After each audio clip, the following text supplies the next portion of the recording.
القاسم محمد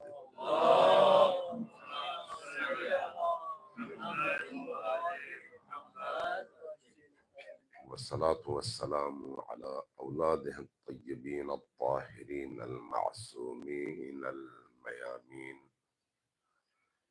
واللعنة الدائمة على أعدائهم أجمعين من يوم عداوتهم إلى قيام يوم الدين.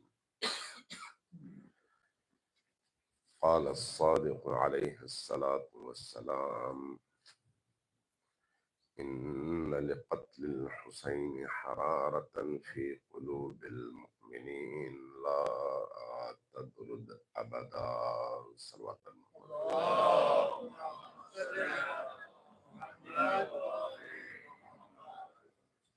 اللہ تبارک و تعالیٰ آپ کی اس عزاداری کو اپنی بارگاہ میں شرف قبولیت عطا فرمائے۔ محرم کا آغاز ہے اور آج پہلا دن ہے۔ رات چاند رات تھی،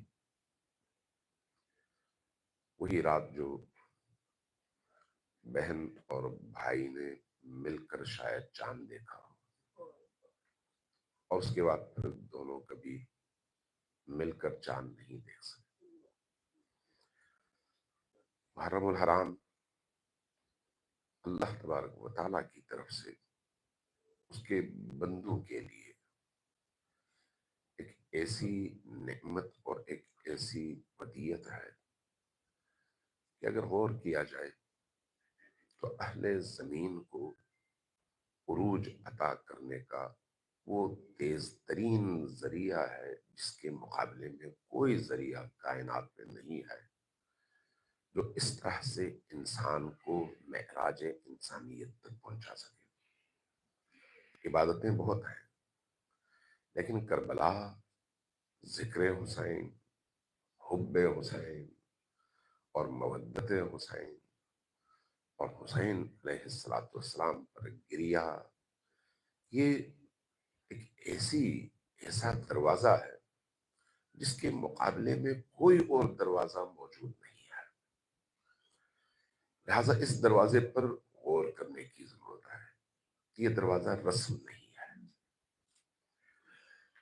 میں امام صادق علیہ السلام کی ایک حدیث دیکھ رہا تھا،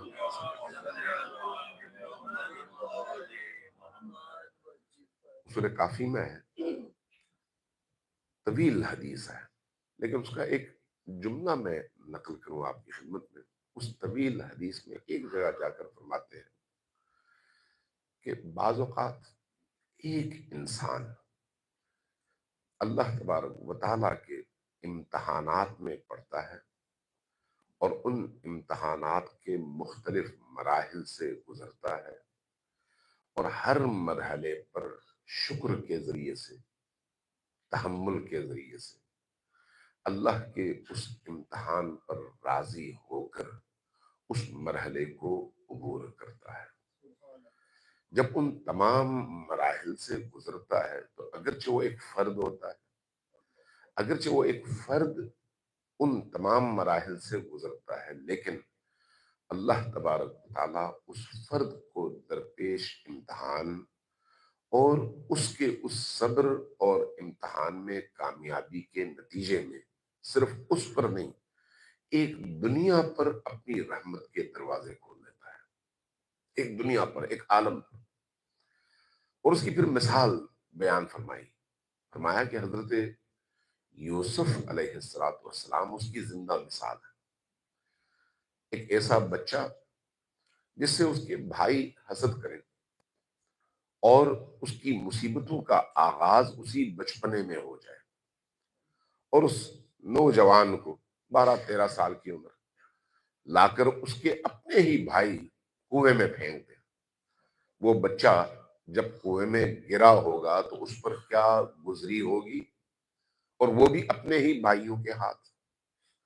اور اسی بچپنے کی کیفیت میں ایک نبی زادہ ہونے کے باوجود ایک قافلے کے ہتھے وہ بچہ چڑھے اور پھر ایک طویل غلامی کا دور گزارے، بکے بیچا جائے، ایک آزاد انسان کو، ایک نبی کے بیٹے کو، اور وہ اس امتحان میں پریشان نہ ہو، وہ اس امتحان میں گھبرائے نہیں، وہ اس امتحان میں اللہ تبارک و تعالیٰ کی بارگاہ میں گلے اور شکوے نہ کرے کہ خدایا کیا میں ہی ملا تھا اس امتحان سے گزارنے کے لیے۔ عام طور پر ہماری زندگیوں میں اسی طرح کے مسائل پیش آتے ہیں۔ امام صادق علیہ السلام کی یہ حدیث ہمیں بتاتی ہے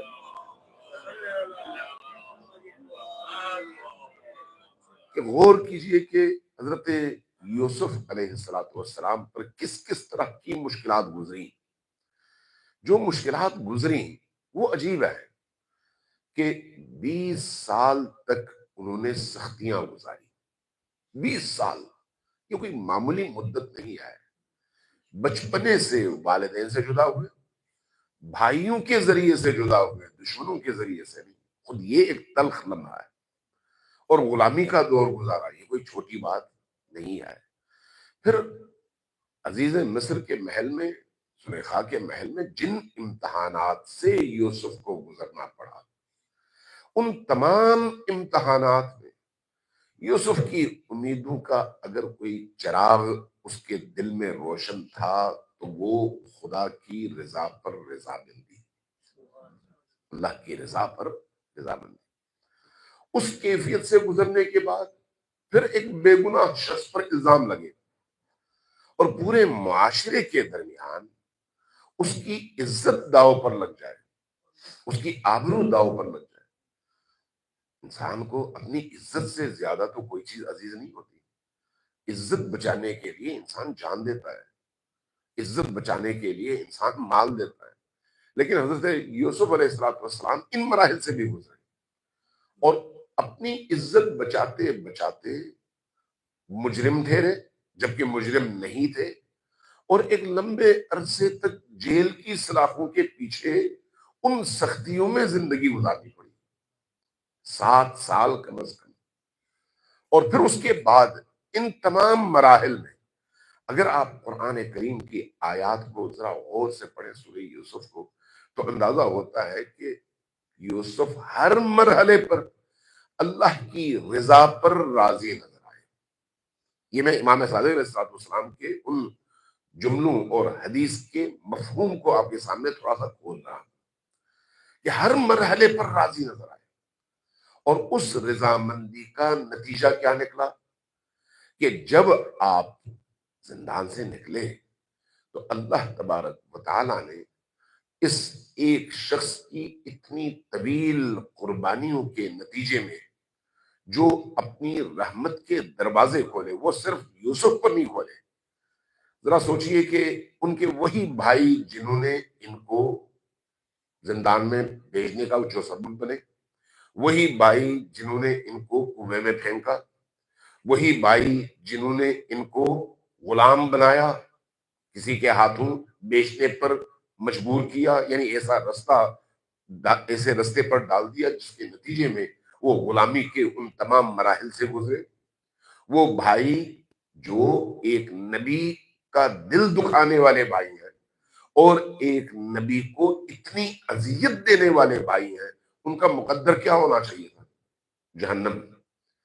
لیکن اللہ تبارک و تعالیٰ نے یوسف کی بدولت ان بھائیوں کو توبہ کی توفیق دی اور سب کے سب جہنم سے بچے اور نبی کے سائے میں آ گئے۔ یہ کس وجہ سے ہوا؟ حضرت یوسف جس امتحان سے گزرے، اس امتحان کا نتیجہ ہے۔ والد خود نبی، لیکن اپنے بیٹے کے فراق میں ایک عرصے تک اتنا روئے کہ آنکھیں سفید ہو گئی، نابینا ہو گئے۔ لیکن جب اس امتحان سے یوسف گزرے تو یوسف کی کامیابی کے نتیجے میں اللہ تبارک و تعالیٰ نے باپ کی آنکھیں لوٹا دیں اور دوبارہ سے بینا ہو گئے۔ صرف یہی نہیں کہ جب مصر پر قحط آیا اور ایک پوری امت، ایک پوری قوم، ایک پوری آبادی بھوک اور افلاس کا شکار ہوئی اور اس قحط کے نتیجے میں لوگ بھوکے مرنے لگے، تو ان کے اس قحط اور اس امتحان سے نکلنے کا سبب یوسف بنے اور یوسف کی اس امتحان میں کامیابی ہے۔ یعنی جتنی بھی برکتیں سامنے آئیں وہ ساری کی ساری برکتیں ایک یوسف کی وجہ سے۔ اب ذرا اسی حدیث کو سامنے رکھتے ہوئے امام حسین علیہ السلام کو دیکھیں۔ امام حسین علیہ السلام جن امتحانات سے گزرے ہیں، جن مصائب سے گزرے ہیں، جن پریشانیوں سے گزرے ہیں، جس اذیتناک ترین لمحے سے حسین ابن علی پہلے دن سے آخری دن تک گزرتے رہے ہیں، ان امتحانات کے اگر ہم ادراک کرنا چاہیں ان کیفیتوں کو، تو ذرا غور کیجئے کہ زیارت عاشوراء ہمیں کیا بتاتی ہے۔ زیارت عاشوراء میں حضرت امام حسین علیہ السلام پر پڑنے والی ان مصیبتوں کو عظیم ترین مصیبت قرار دیا گیا ہے۔ عظیم ترین مصیبت، یعنی ایسی مصیبت جو نہ کسی نبی پر آئی، نہ کسی وصی پر آئی، نہ کسی ایسے مقرب فرد پر آئی پورے تاریخ انسانیت۔ ان مصیبتوں سے حسین ابن علی گزرے، اور ان تمام مصیبتوں سے گزرنے کے بعد حسین ابن علی کو اللہ تبارک و تعالی نے اپنی رحمتوں کا ایسا مظہر بنا دیا کہ اب اگر کوئی شخص حسین کی بارگاہ میں حاضر ہو تو اس رحمت کی وجہ سے چاہے وہ شخص کیسا ہی کیوں نہ ہو، نجات کا دروازہ اس پر کھل جاتا ہے۔ کیوں؟ اس لیے کہ حسین ان مصیبتوں سے گزرے ہیں، حسین ابن علی ان امتحانات سے گزرے ہیں۔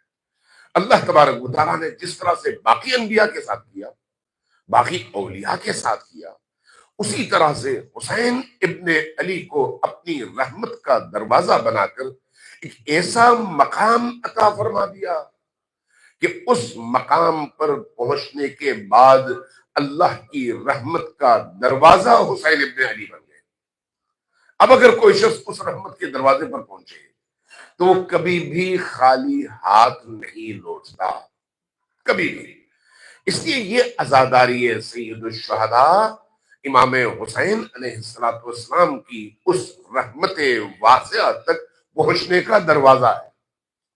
یہ جو یاد حسین ہے، ذکر حسین ہے، عزائے حسین ہے، حسین کی مودت ہے، حسین کے لیے سانس لینا ہے، حسین کے لیے اشک بہانا ہے، حسین کے لیے مغموم ہونا ہے، یہ ساری کی ساری نعمتیں اس عذاب سے، اس مشکل سے، ان اذیتوں سے گزرنے کے نتیجے میں اللہ تبارک و تعالیٰ کا حسین ابن علی پر وہ انعام ہے جس کا فیض تا قیام قیامت ہر انسان پا سکتا ہے، بشرطے کہ اس کا دل حسین ابن علی سے جڑ جائے۔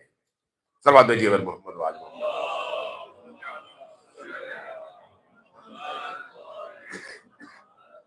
اس لیے یاد رکھیے کہ اللہ تک پہنچنے کا سفر عمل کے ذریعے سے ہے، اس میں کوئی شک نہیں ہے، لیکن ہمارے اعمال ہمیں اس طرح سے اس مقام تک نہیں پہنچا سکتے، اس لیے کہ ہمارا عمل ہماری شخصیت کا عکاس ہے۔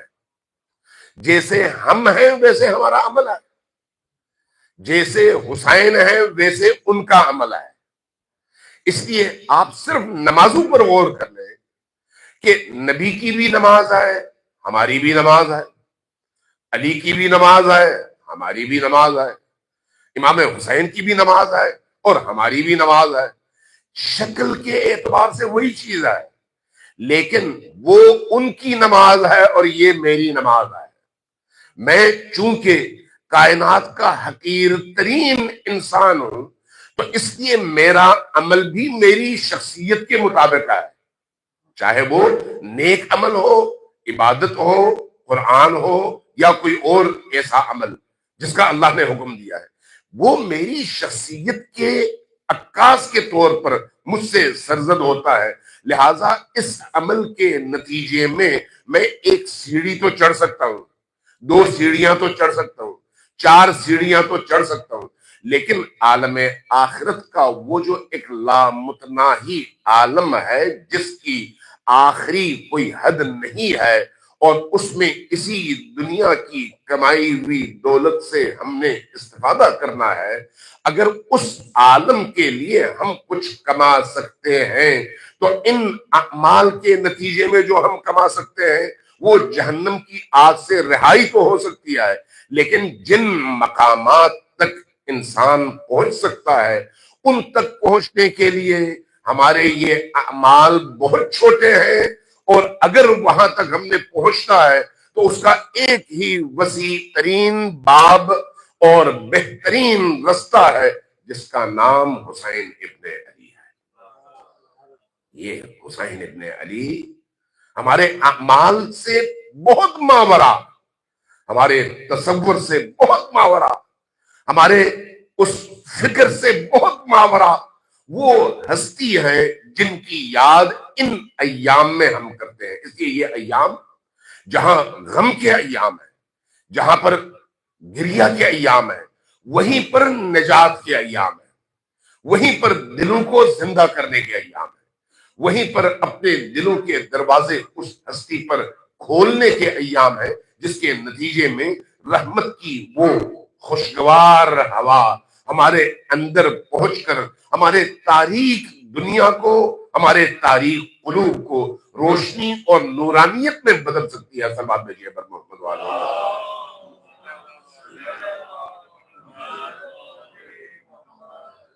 اپنے اعمال پر بھروسہ نہ کریں، کبھی بھی نہیں۔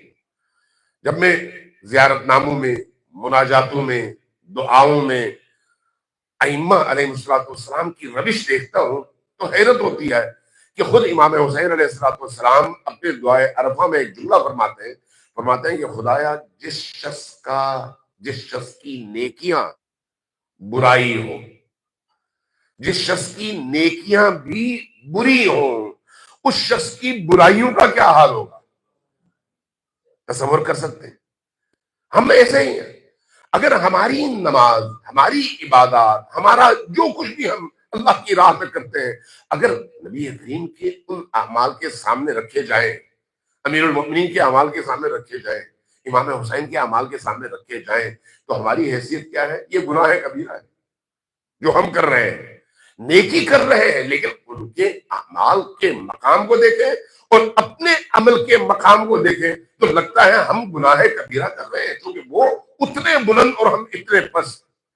ان پستیوں سے نکالنا عزاداری کے ذریعے سے ممکن ہے، ان پستیوں سے نکلنا حب حسین کے ذریعے سے ممکن ہے۔ عزاداری ہے سید الشہداء صرف کوئی خاص عمل نہیں ہے، کوئی ایک عمل نہیں ہے۔ عزا یعنی دل کا مغموم ہونا، دل کا اس ہستی سے جڑنا، آنکھوں کا نم ہونا، دل کا پریشان ہونا، اس ہستی کے غم کو اپنے اندر محسوس کرنا۔ اس لیے جس جگہ بھی حسین ابن علی کا تذکرہ ہو، یہ یاد رکھیے، چونکہ گھر کی مجلس ہے اس لیے میں یہ عرض کرنا چاہوں گا کہ جس جگہ بھی حسین ابن علی کا مرکز ہو، وہ مقام اور وہ جگہ حرم حسین بن جاتا ہے۔ وہ مقام کیوں؟ اس لیے کہ ذکر حسین ہے۔ یہ ذکر حسین ان لوگوں کو بھی حسین ابن علی سے متصل کرنے کا ذریعہ ہے جو اس ذکر میں شامل ہے، اس مقام کو حرم حسینی بنانے کا ذریعہ ہے جس مقام پر ذکر حسین ہو۔ ذکر حسین کا مطلب کیا ہے؟ حسین ابن علی کے درد کو محسوس کرنا اور اس درد کو دوسروں تک پہنچانا اور ہر انسان کو درد حسین میں شریک کرنا، ہر انسان کے اندر وہ درد بھرنا جو حسین ابن علی کے سینے میں ہے۔ لہذا یہ خیمہ حسین ہے اگر کہیں پر ذکر حسین ہوتا ہے۔ اس لیے خیمہ حسین کا احترام، چاہے وہ کھانے کی صورت میں ہو جو اس خیمے میں ہے، چاہے وہ پینے کی صورت میں ہو جو اس خیمے میں ہے، چاہے وہ سیاہ لباس کی صورت میں ہو جو اس خیمے میں ہے، جو کچھ بھی حسین ابن علی علیہ السلام سے نسبت اختیار کر جائے اور وہ پاکیزہ ہو تو اس کا وہ مقام بن جاتا ہے جو حسین ابن علی کے حرم میں جانے کے نتیجے میں بنتا ہے۔ اس لیے یہ یاد رکھیں، گھروں میں زیادہ سے زیادہ ذکر حسین کریں۔ اپنے باہر سے کوئی اگر آئے نہ آئے فرق نہیں پڑتا، اپنے گھر والے جمع ہو، کوئی 4 بندے 5 بندے امام حسین کا تذکرہ شروع کر دیں، امام حسین پر درود بھیجنا شروع کر دیں، امام حسین کے مصائب سننا اور پڑھنا شروع کر دیں، امام حسین علیہ السلام کے کسی ذکر کسی بھی موضوع کو چھیڑ کر اس پر اپنے دلوں کو زندہ کرنا شروع کر دیں۔ جہاں جہاں ذکر حسین اس معنی میں برپا ہو وہ خیمہ حسین بن جاتا ہے۔ صلوات دیجیے بر محمد وآل محمد۔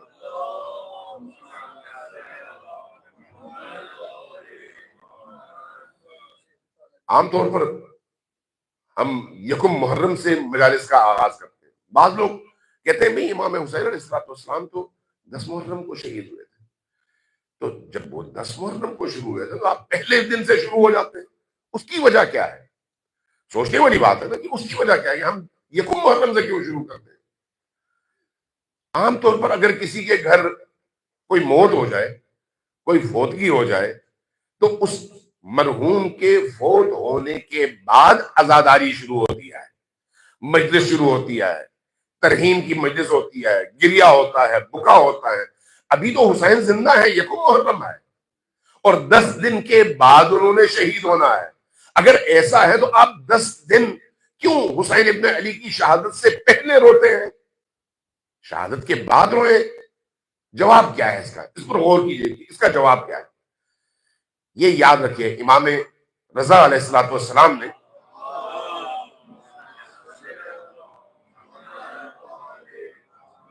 اپنے والد بزرگوار امام موسیٰ بن جعفر علیہ السلام کی ایک روایت نقل کیا ہے،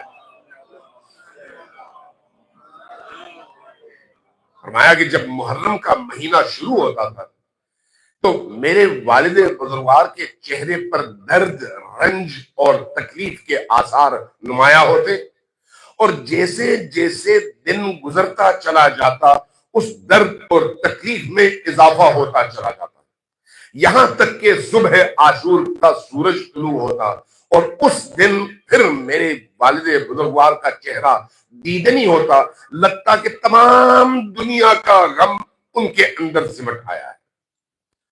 کیوں؟ اس لیے کہ وہ امام وقت ہے۔ امام وقت، امام وقت کی حیثیت کیا ہے اس عالم میں؟ امام وقت اس عالم میں روح عالم کی حیثیت رکھتا ہے۔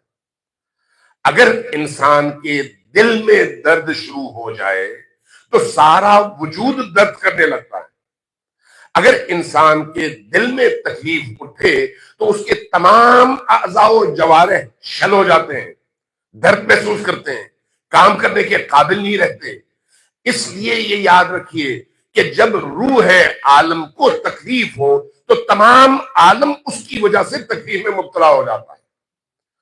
اسی روایت کو سامنے رکھتے ہوئے، وہ روایت جو کل رات کو میرے سینٹر میں پڑی تھی کہ جب امام صادق علیہ السلام سے پوچھا گیا تو فرمایا کہ یکم محرم کی شب جیسے ہی چاند نظر آتا ہے تو اس کے بعد ایک فرشتہ اٹھتا ہے اور امام حسین علیہ السلام کا کرتا لے کر عالم میں چکر لگاتا ہے، اور اس کو وہی دیکھ سکتے ہیں جن کی بصیرت کی آنکھیں کھلی ہوئی ہیں، اور جب لوگ اس کو دیکھتے ہیں با بصیرت لوگ تو نتیجتاً اس کرتے کو جس میں جگہ جگہ تلواروں اور نیزوں کے وار کی وجہ سے سوراخ ہے اور وہ کرتا خون حسین میں اٹا ہوا اور آلودہ ہے، اس کرتے کو دیکھ کر ہر با بصیرت انسان کے دل میں درد اٹھتا ہے اور اس درد کے نتیجے میں آنکھوں سے آنسو بہتے ہیں۔ یہ کس نے کہا؟ امام صادق علیہ السلام نے۔ لہذا فرمایا کہ ہم اہل البیت اور جو ہمارے ہیں، ہم اور جو ہمارے ہیں، وہ سب جب وہ مرحلہ شروع ہوتا ہے تو ان کے دلوں کا درد بھی شروع ہو جاتا ہے، ان کے دلوں کی کیفیت بھی نارمل نہیں رہتی، ان کے اندر کی صورتحال متغیر ہو جاتی ہے۔ اس لیے فرمایا کہ جیسے ہی چاند نظر آئے یہ کیفیت ہوتی ہے۔ آج امام کون ہے؟ آج روح عالم کون ہے؟ حجت زمان امام عصر۔ تو امام عصر کی وہی کیفیت آج کے دن ہے جو کیفیت امام موسی بن جعفر علیہ السلام کے حوالے سے امام رضا نے بیان کیا ہے، کیونکہ اس وقت وہ امام تھے، آج یہ امام ہے۔ اس لیے جیسے ہی محرم الحرام کا چاند نظر آتا ہے، وہ جو حجت خدا ہے، جو روح عالم ہے، جو جان عالم ہے، جس کی وجہ سے اس عالم کی دھڑکنیں چل رہی ہیں، اس کو تکلیف ہوتی ہے۔ جب اس کو تکلیف شروع ہوتی ہے تو جو بھی اس سے وابستہ اور جڑا ہوا ہوگا اس تکلیف کو محسوس کرے گا، اپنے اندر بھی اور باہر بھی۔ لہذا جب چاند نظر آتے ہی اس ہستی کو تکلیف شروع ہو جائے تو پھر اس تکلیف پر ماتم بنتا ہے، اس تکلیف پر پھر غم کا ماحول خود بخود طبیعی طور پر بنتا ہے۔ کل رات کو میں نے بعض احادیث اور روایات بیان کی تھی آپ کی خدمت میں کہ یہ عالم خود اس غم میں شریک ہے جس غم میں روح عالم شریک ہے، طبیعی طور پر شریک ہے۔ لہذا جب روح عالم کو تکلیف ہو، اس حجت خدا کو تکلیف ہو، تو زمین اور آسمان اور اس پورے کائنات کا ذرہ ذرہ اس تکلیف کو محسوس کرتا ہے۔ لہذا جس انسان کے اندر ضمیر زندہ ہو، اس کی فطرت پاکیزہ ہو اور اس کو اپنے وقت کے امام کی شناخت ہو، وہ شخص اس درد کی کیفیت کو محسوس کیے بغیر رہ نہیں سکتا۔ اس لیے پہلی کا چاند نظر آتے ہی غم، علم، عزاداری اور مجالس اور ماتم کا عالم شروع ہو جاتا ہے، یہاں تک کہ جس طرح خود امام رضا علیہ السلام نے فرمایا کہ صبح عاشور کا جب سورج طلوع کرتا ہے تو وہ غم اپنے اس معراج پر پہنچتا ہے کہ صبح عاشور آپ کو مصائب سننے کی ضرورت نہیں ہوتی، خود بخود آپ کی آنکھوں سے آنسو گرنے لگتے ہیں۔ صبح عاشور خود بخود آپ تڑپ تڑپ کر رونے لگتے ہیں۔ آپ صرف علم کی طرف دیکھتے ہیں تو آپ کے اندر کی کیفیت بدل جاتی ہے۔ آپ صرف امام حسین علیہ السلام کو یاد کرتے ہیں تو آپ کے اندر کی دنیا بدل جاتی ہے۔ کیوں؟ اس لیے کہ روح عالم، حجت خدا اس عذاب، اس غم اور اس درد میں مبتلا ہے۔ صلوات بھیجیے بر محمد والی۔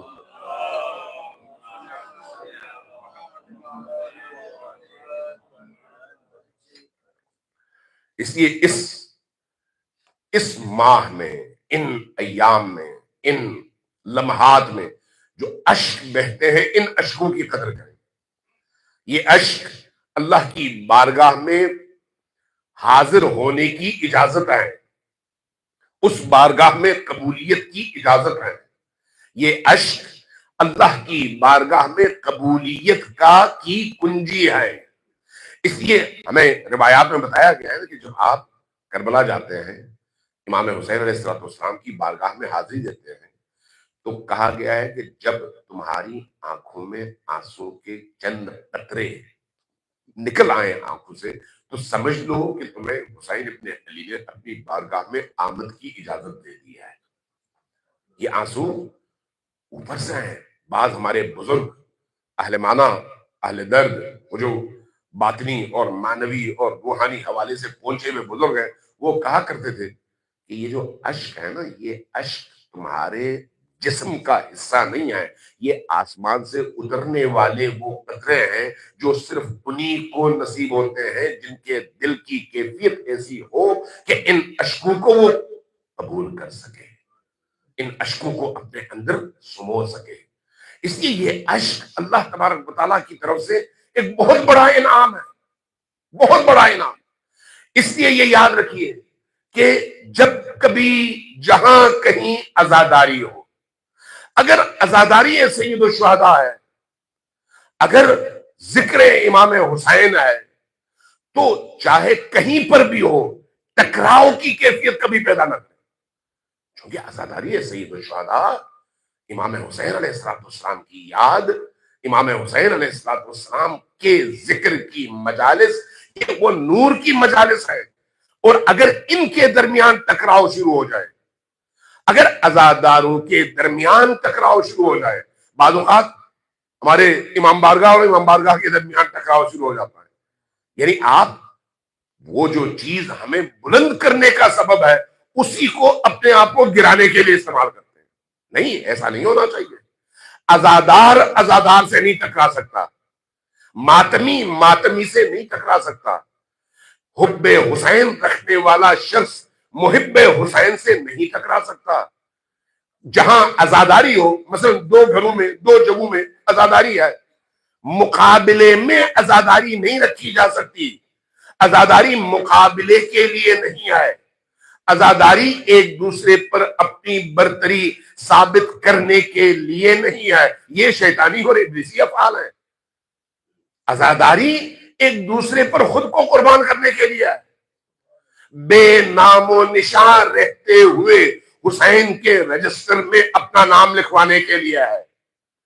اگر اس رجسٹر میں آپ کا نام آتا ہے، لوگ چاہے آپ کو عزادار کہیں یا نہ کہیں، یہ سب سے بڑی سعادت ہے، لیکن اگر ساری دنیا مل کر کہے یہ بہت بڑا عزادار ہے اور حسین کے رجسٹر میں آپ کا نام نہ ہو، ہمارا نام نہ ہو، تو اس پوری عزاداری اور لوگوں کے درمیان موجود اس شہرت سے مجھے نہ اس دنیا میں فائدہ ہوگا نہ اس دنیا میں۔ اس لیے یہ یاد رکھیے کہ عزادار کبھی بھی اس راہ پر نہیں چلتا جو رستہ اس کو حسین ابن علی سے دور کر دے۔ صلوات بھیجیے بر محمد و آل محمد۔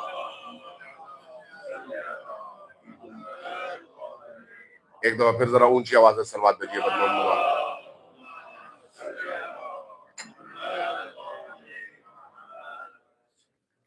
یہی وجہ ہے کہ عزاداری سید الشہداء کو روکنے کی ہمیشہ کوشش کی ہے۔ خود امام حسین علیہ السلام کے ذکر کو، ان کی زیارت کو، ان کے مزار کو، ان کے قبر اطہر کو، ان کی طرف جانے والے لوگوں کو، ہر اس عمل کو جس کے نتیجے میں کوئی شخص، کوئی قوم، کوئی قبیلہ حسین ابن علی سے جڑ سکے طول تاریخ میں۔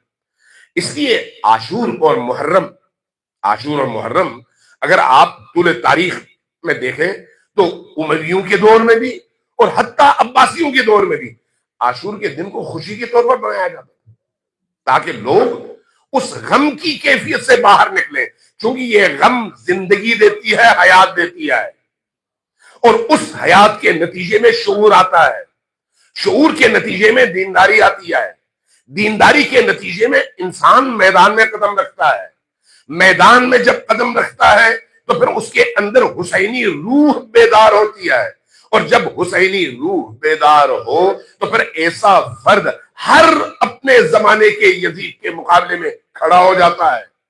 اس لیے تمام ان تحرکات اور تحریکوں کی بنیاد غم حسین ہے، تمام ان تحریکوں کی بنیاد عزائے حسین ہے۔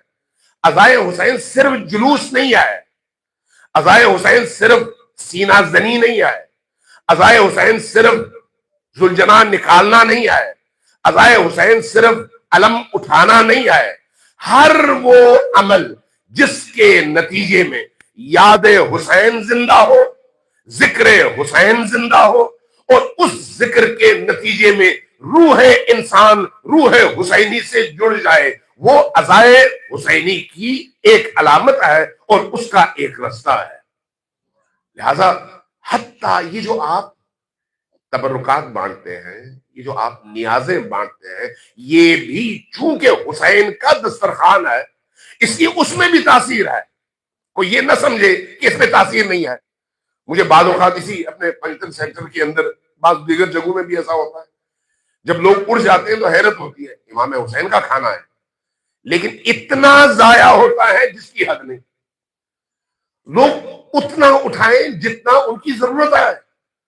ایک تبرک کی چیز کو ضائع نہیں کیا جاتا۔ جب ہم کسی امام کے گھر جاتے ہیں، ان کے حرم میں جاتے ہیں، وہاں سے اگر ہمیں ان کے دسترخوان سے کھانے کو مل جائے تو یقینی طور پر ہم ایک دانہ چاول کا نیچے گرنے نہیں دیتے، اور باہر جب آتے ہیں تو لوگ انتظار میں کھڑے ہوتے ہیں کہ کوئی ایک دانہ چاول کا ان کو مل جائے تاکہ ان کے مریض کو شفا ملے.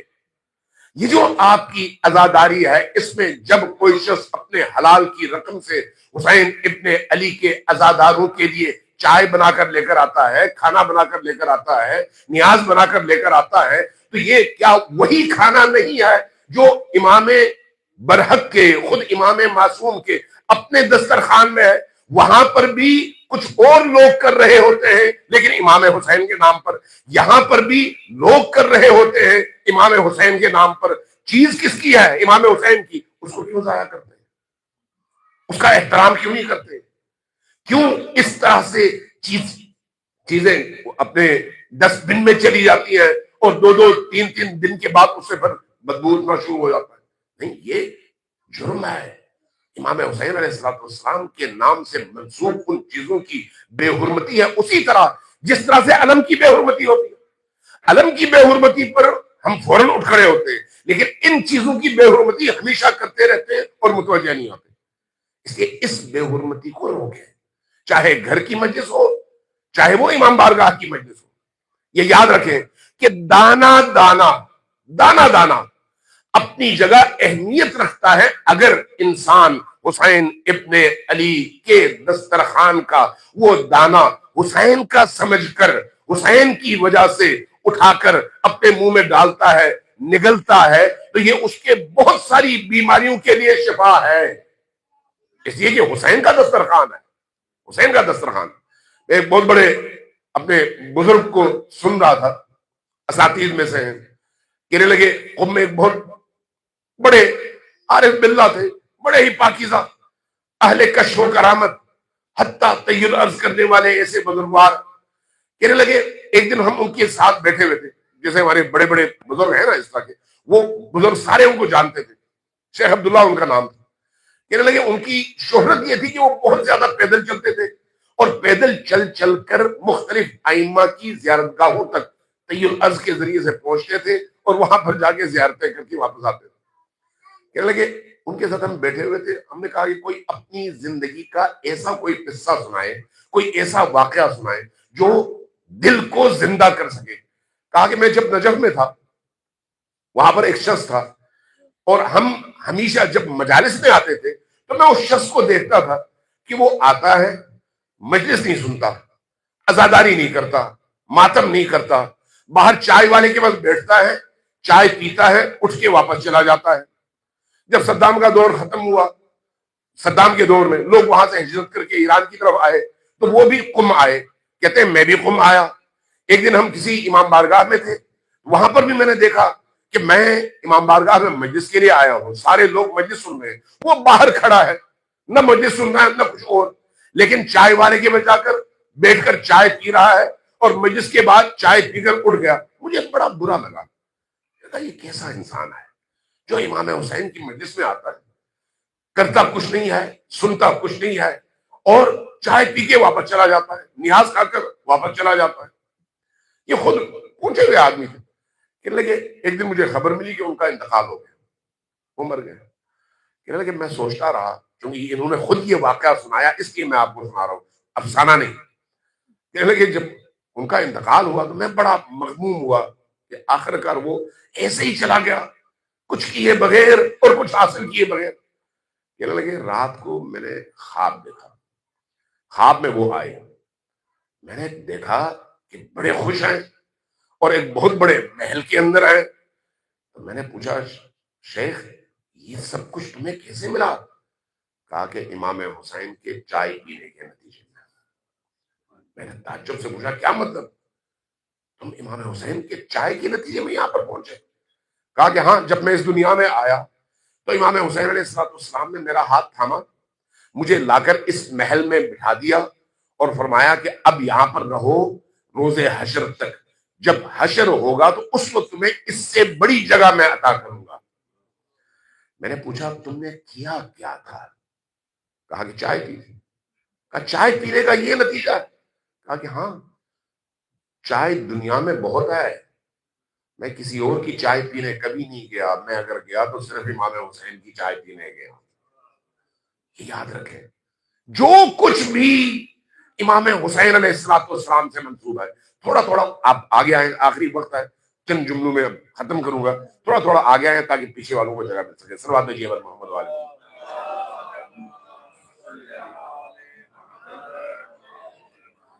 اس لیے ان عزاداری کی مجالس میں اس وقت یہاں پر تو خیر بڑی تعداد ہے لوگوں کی، لیکن اگر دو بھی بندے ہوں ضرور گھر میں یہ مجالس کریں. خود پڑھیں بے شک، دو جملے پڑھیں بے شک، کچھ اور نہ کرے. زیارت عاشورہ کے دو جملے پڑھیں، السلام علی الحسین وعلی علی ابن الحسین وعلی اولاد الحسین وعلی اصحاب الحسین. صرف اتنا بھی پڑھیں تو یہ مجلس ہے. صرف اتنا بھی پڑھیں، صرف چند جملے اگر حسین ابن علی کی بارگاہ میں پیش کر دیں تو وہ بھی مجلس ہے، وہ بھی مجلس ہے. چند سلام پیش کریں وہ بھی مجلس ہے. لیکن کریں ضرور، کریں ضرور، کیونکہ اس کے نتیجے میں اس گھر پر رحمت خدا کے دروازے کھل جاتے ہیں، اس دل پر رحمت خدا کے دروازے کھل جاتے ہیں. ان رحمتوں کو سمیٹنے کا بہترین ذریعہ ہے یہ. ایک دفعہ ذرا اونچی آواز سے پھر صلوات بھیجیے بر محمد وآل محمد.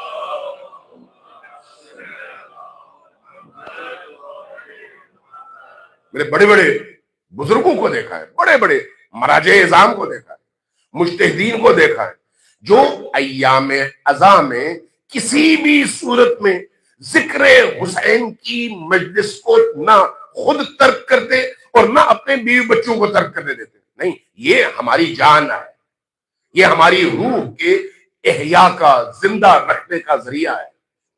اس لیے میں نے بڑے بڑے بزرگوں کو دیکھا ہے جن کو ہم اولیاء اللہ سمجھتے ہیں. ایسے بزرگوں کو علامہ طباطبائی کے استاد تھے آیت اللہ غربی، تو ان کے بارے میں نے تاریخ میں یہ پڑھا کہ ان کے گھر جب مجلس ہوتی تھی تو وہ دروازے کے پاس بیٹھ جاتے تھے، آنے والے تمام مہمانوں کو سامنے بٹھاتے، خود دروازے پر بیٹھ جاتے اور ان عزاداروں کے جوتے سیدھے کرتے. بعض بزرگوں نے آ کر شکایت کی، کہا کہ آپ یہ کرتے ہیں تو پھر ہمیں محسوس ہوتا ہے کہ ہم سے بہت بڑا جرم ہوا ہے، یہ آپ نہ کریں. کہتے ہیں نہیں، میری کمٹمنٹ ہے کہ میں دو کام کبھی ترک نہیں کروں گا. ایک یہ کہ امام حسین علیہ السلام کے عزاداروں کے جوتے سیدھے کروں، اور دوسرا یہ کہ کیتلی کے سامنے بیٹھوں اور جو بھی عزادار آئے اس کو اپنے ہاتھ سے چائے پلاؤں. کون؟ ایک مرجع تقلید، ایک فقیہ، ایک بہت بڑا مرجع مجتہد. لیکن حسین ابن علی کی بارگاہ میں ایک ادنا شاگرد کی حیثیت سے بیٹھنا اس کے لیے دنیا کا سب سے بڑا انعام ہے، سب سے بڑا انعام. میں نے آیت اللہ قاضی طباطبائی کے بارے میں پڑھا جن کے گھر مجلس ہوتی تھی نجف میں، تو حتیٰ آیت اللہ العظمیٰ خوئی بھی جایا کرتے تھے وہاں پر.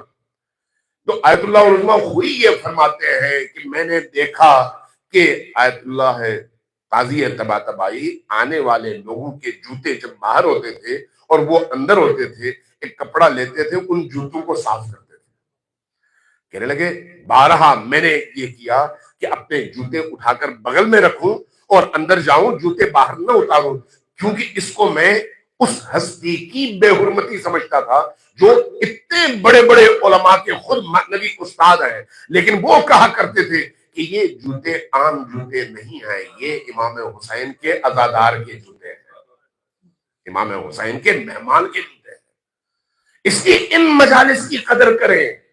ان مجالس کی میں خوش باتیں کر کے، چند علمی باتیں کر کے نکل سکتا تھا، لیکن میری خواہش تھی کہ ہم اس کیفیت کو محسوس کریں کہ ان عزاداریوں کے نتیجے میں انسان کہاں پہنچ سکتا ہے. اور یہ عزاداریاں اگر گھروں میں مختلف مقامات پر منعقد کی جاتی ہیں تو کس انداز میں منعقد ہونی چاہیے، کس کیفیت میں منعقد ہونی چاہیے. اس لیے کہ ان عزاداریوں میں انسان کا سارا بھرم، سارا غرور، سارا نشہ، ساری خود پسندیاں، سارا اپنے آپ کو بڑا سمجھنا اور اپنے آپ کو کوئی حیثیت دینا، سب کا سب ختم ہو جاتا ہے. اور اگر کوئی چیز رہ جاتی ہے تو وہ کیا ہے؟ وہ یہ ہے کہ میں حسین کا نوکر، حسین کی نوکری. اور یہ افسانہ نہیں ہے، یہ خطابت نہیں ہے، یہ نبی اس کا اثر ہے، اور یہ کائنات ان ایام میں جس کیفیت سے گزرتی ہے اس کا اثر یہ ہونا چاہیے کہ ہم شعوری طور پر اس کیفیت سے گزریں۔ لہذا گھر میں غم، گھر میں علم، اور یہ غم اور علم حسین کے نام پر اور حسین کے ذکر پر۔ اس لیے ہمارے بڑے بڑے علماء، شیخ جعفر شوستری جیسے بڑے بڑے علماء، اگر ان کو کچھ ملا ہے تو وہ اسی در سے ملا ہے، اسی در سے۔ شیخ جعفر شوستری نے یہ واقعہ بیان کیا اپنا، دو واقعات ہیں ان کے، میں انہی دو واقعات پر اپنی گفتگو ختم کرتا ہوں۔ انہوں نے اپنے ایک واقعہ انہوں نے یہ کیا، خود وہ مرجع تقلید تھے، ظاہر ہے کوئی معمولی شخصیت تو نہیں تھے، بہت بڑی شخصیت، معنوی حوالے سے بھی اور فقاہت کے اعتبار سے بھی اپنے زمانے کے مبرز اور بڑی شخصیت۔ کہنے لگے کہ میں اتنے بڑے مقام پر اللہ نے مجھے پہنچایا کہ ساری دنیا میری تقلید کرتی تھی، لیکن مجھے امام حسین علیہ السلام کے ذکر کی مجالس میں بیٹھ کر بیان کرنا نہیں آتا تھا۔ درس بڑے بڑے کہتے ہیں لیکن امام حسین کے ذکر کا طریقہ نہیں آتا تھا، اس لیے مجبوراً کتاب اٹھاتے اور کتاب پڑھتے۔ تنگ آ گئے کہ میری یہ زبان کھلتی کیوں نہیں ہے، یہ گرہ کھلتی کیوں نہیں ہے۔ حضرت موسیٰ کی دعا یاد ہے، رب اشرح لی صدری ویسر لی امری واحلل عقدۃ من لسانی یفقہوا قولی۔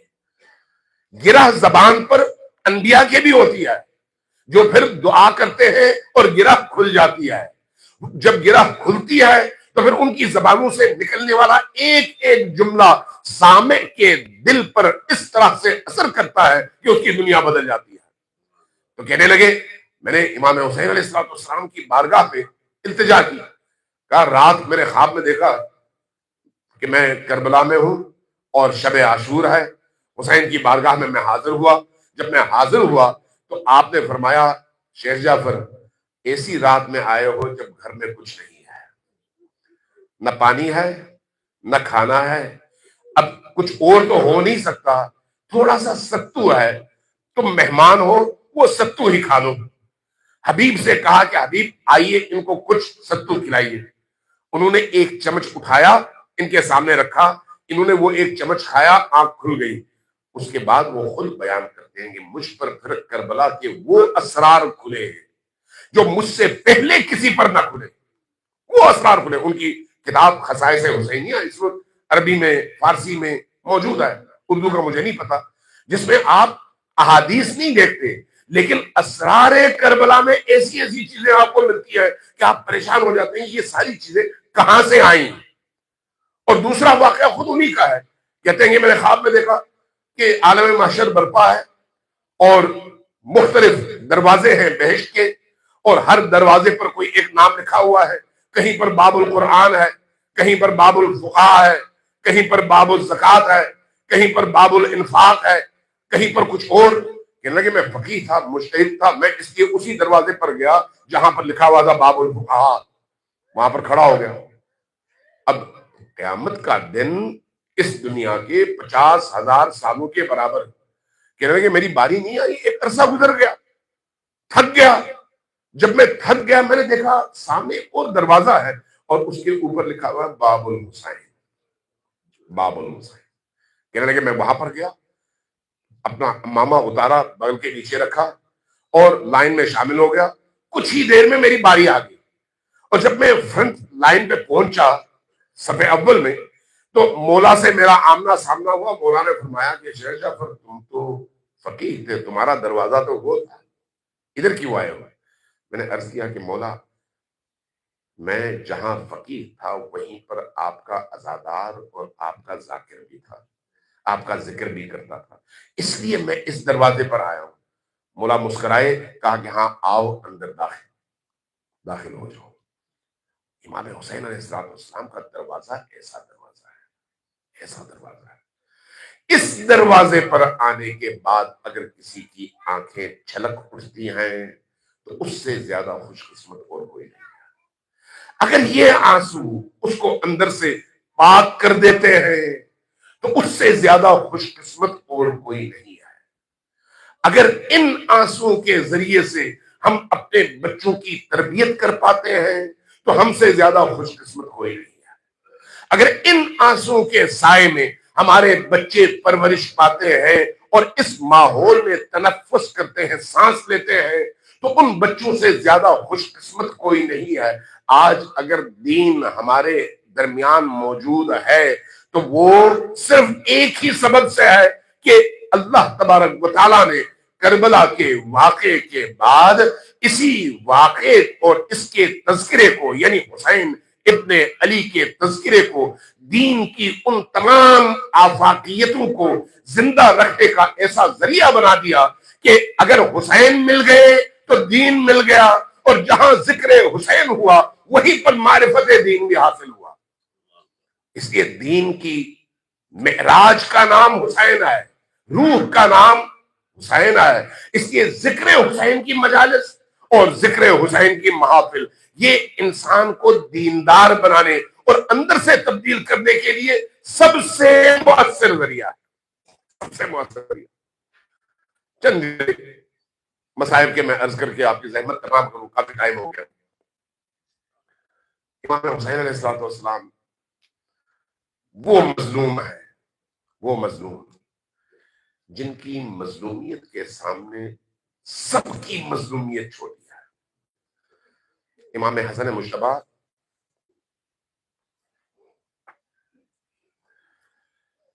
وقت آخر میں تھے۔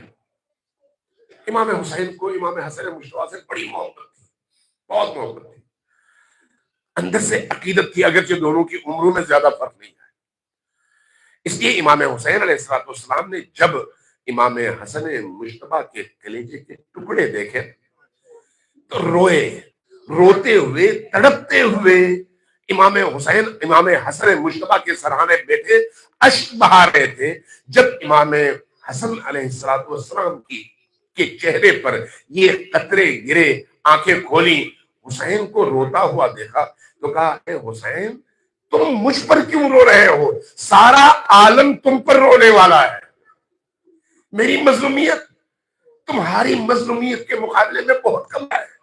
یہ جملہ امام حسن مجتبی کا جملہ ہے۔ یہ فرمایا، لا یومک یومک یا ابا عبداللہ، اے ابا عبداللہ آپ کے دن کی طرح کا تو کوئی دن نہیں ہے۔ امام حسین کو ابا عبداللہ کیوں کہا گیا؟ اسی لیے کہ جو بھی اللہ کا بندہ بننا چاہے تو اس کا باپ حسین ابن علی ہے، اس کا باپ حسین ابن علی ہے۔ اس لیے کہ حسین ابن علی ان غموں سے گزرے ہیں جن سے کوئی اور فرد نہیں گزرا، کوئی اور فرد نہ گزر سکتا ہے۔ جن کیفیتوں سے حسین ابن علی گزرے، ذرا چونکہ آج پہلی محرم ہے لیکن میں خود امام حسین کا تذکرہ کرنا چاہوں گا، ذرا غور کیجئے گا۔ امام حسین علیہ السلام عصر عاشور تنہا میدان میں کھڑے ہیں، آپ کے ارد گرد کیسی کیفیت ہے؟ ہر طرف لاشیں بچھی ہوئی ہیں۔ عباس کا لاشا ایک طرف پڑا ہوا ہے، بازو کٹے ہوئے، حضرت علی اصغر بھی جام شہادت نوش کر چکے ہیں، حضرت علی اکبر کا پامال شدہ لاشا اور چھدا ہوا سینہ نظر آ رہا ہے، حضرت قاسم کا بکھرا ہوا لاشا ایک طرف پڑا ہوا ہے، اور وہ محمد کے لاشیں پڑے ہوئے ہیں۔ اس کیفیت میں حسین ابن علی اپنے چاروں طرف ایک نگاہ دوڑاتے ہیں اور ایک ندا بلند کرتے ہیں، حل من ناصر ینصرنی، کیا کوئی ہے جو مجھ اکیلے حسین کی مدد کرے؟ یہ ندا بلند ہوتی ہے، آپ تھکے ہوئے ہیں، صبح سے ہر لاشا آپ نے اپنے کندھے پر اٹھا کر ترائی تک پہنچایا ہے، ہر لاشا میدان سے یہاں تک لانے میں کوئی آپ کا مددگار نہیں ہے۔ آخری فرد جس کا لاشا آپ کو اٹھانا پڑا ہے وہ عباس دلاور ہے۔ اب حسین تھک چکے ہیں اور تاریخ کہتی ہے تھک کر ایک جگہ تلوار کے سہارے کھڑے ہو گئے، رک کر ایک دفعہ اپنا چہرہ اور چہرے سے بہتے ہوئے خون کو صاف کرنے کے لیے ابھی ہاتھ بڑھایا تھا کہ ایک طرف سے ایک پتھر آیا اور پیشانی سے ٹکرایا۔ جیسے ہی پیشانی سے پتھر ٹکرایا تو پیشانی سے خون ابل پڑا۔ جیسے ہی خون ابل پڑا، حسین ابن علی نے کیا کیا؟ اپنا دامن اٹھایا اور اپنی پیشانی پر رکھا. جیسے ہی دامن اٹھایا اور اپنی پیشانی پر رکھا، ایک تیر سنسناتا ہوا آیا اور سینے حسین سے ٹکرا. جیسے ہی سینے حسین سے وہ تیر ٹکرایا، حسین ابن علی زمین پر گرے.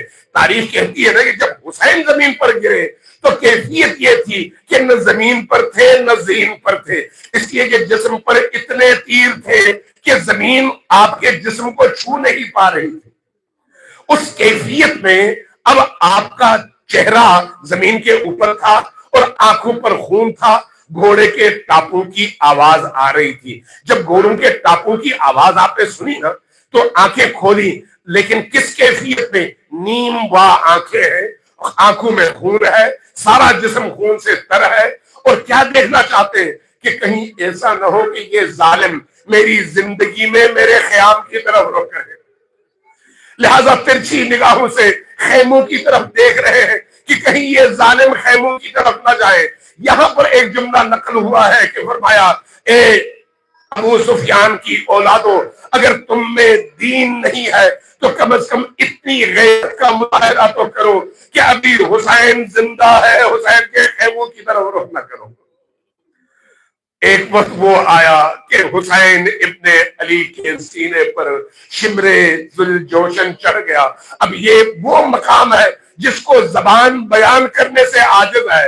اور میں عرض کروں کہ حسین ابن علی طول تاریخ میں وہ زندہ مظلوم ہے، وہ مظلوم ترین شہید ہے. اور خود کربلا کے میدان میں وہ مظلوم شہید ہے جن کی شہادت باقی شہیدوں سے بالکل مختلف ہے. جتنے بھی لوگ شہید ہوئے، جتنے بھی لوگ، ان سب کے سر قلم ہوئے، لیکن شہادت کے بعد قلم ہوئے. کوئی ایسا نہ تھا جس کا سر ان کی حال حیات میں قلم ہوا ہو. لیکن حسین وہ ہے جن کی ابھی سانسیں چل رہی تھیں اور شمر کا خنجر بھی چل رہا تھا. اس کیفیت میں حسین ابن علی نے جان دیا ہے کہ ایک طرف شمر کا کند خنجر تھا اور دوسری طرف حسین کے لبوں پر ذکر خدا تھا. میں عرض کروں گا، سلام ہو اس سر اقدس پر جس کو شمر کے اس کند خنجر نے اس طرح سے کاٹا کہ بدن زندہ تھا اور لبوں پر ذکر خدا جاری تھا. سلام ہو اس سر اقدس پر جب اس سر کو کاٹا گیا اور نیزے پر بلند کیا گیا تو معصوم سکینہ بہتے ہوئے آنسو کے ساتھ اس سر اقدس کو دیکھ رہی. سلام ہو اس سر اقدس پر جس کو دیکھتے ہوئے زینب کبریٰ رو رہی تھی اور بار بار کہہ رہی تھی، میرے بھیا آپ کو اس طرح سے ذبح کر دیا گیا. سلام ہو اس سر اقدس پر جس کو جب نیزے کے اوپر چڑھایا گیا اور جب دروازے کوفہ پہ لایا گیا تو زینب کبریٰ جب سواری پر چڑھ کر دیکھ رہی تھی کہ کوفہ آیا ہے تو کوفہ یاد آیا، وہ شہر جہاں پر امیر المؤمنین کی بیٹی کی حیثیت سے زینب کبریٰ نے زندگی کے کچھ سال گزارے ہیں. آج اسی شہر میں بھائی کا سر نیزے پر ہے اور بہن کو ہتھکڑیاں لگی ہوئی ہیں اور اسیر کے طور پر لایا جا رہا ہے. اس کیفیت میں جب اس مخدرہ کی نگاہیں بھائی کے سر اقدس پر پڑی تو اپنا سر اس زور سے محمل پر مارا کہ آپ کا سر خونی ہو گیا اور خون پر بہنے لگا. سلام ہو اس سر اقدس پر جس سر اقدس کو جب سکینہ نے اپنی گود میں لیا تو اتنا روئی کہ غش کھا کر گری اور بے ہوش ہو گئی. سلام ہو اس سر اقدس پر جس کی داڑھی کو خون سے خضاب مل گیا. سلام ہو اس سر اقدس پر جس کو تنور کی راکھ نے آلودہ کیا. سلام ہو اس سر اقدس پر کہ جب یزید کے دربار میں پیش کیا گیا تو تشت میں سر اقدس تھا اور یزید نے شراب پینے کے بعد بچا ہوا شراب اس تشت میں انڈیلا جس تشت میں حسین کا سر اقدس. انا للہ و انا الیہ راجعون وسيعلم الذين ظلموا اي منقلب ينقلبون. نسألك اللهم وندعو باسمك العظيم الأعظم الأعظم الأجل الأكرم يا الله یا اللہ یا اللہ یا اللہ یا اللہ یا اللہ یا اللہ یا اللہ یا اللہ یا اللہ یا رحمان یا رحیم یا مقلب القلوب ثبت قلوبنا علی دینک. خدایا ہماری اس قلیل عزاداری کو اپنی عظیم بارگاہ میں شرف قبولیت عطا فرما. بارلہا ہماری روحوں کو حسین سے جڑنا نصیب فرما. بارلہا ان ایام کو ہماری زندگی کے ایام قرار دے. بارلہا انہی عزاداریوں کے ذریعے سے ہماری روحوں کو زندگی عطا فرما. بارلہا انہی عزاداریوں کے ذریعے سے ہمارے شعور کو زندہ فرما. بارلہا ہمیں حمیت، استقامت، غیرت اور عزت و شرف اسی عزاداری کے ذریعے سے عطا فرما. بارلہا اس عزاداری کو ہر سال پچھلے سال سے زیادہ اہتمام کے ساتھ، زیادہ غم و اندوہ کے ساتھ منانے کی توفیق عطا فرما. بارلہا اس عزاداری کو ہمارے دلوں کی، ہمارے گھروں کی، ہماری زندگیوں کی، ہماری آل و اولاد کی نورانیت اور نجات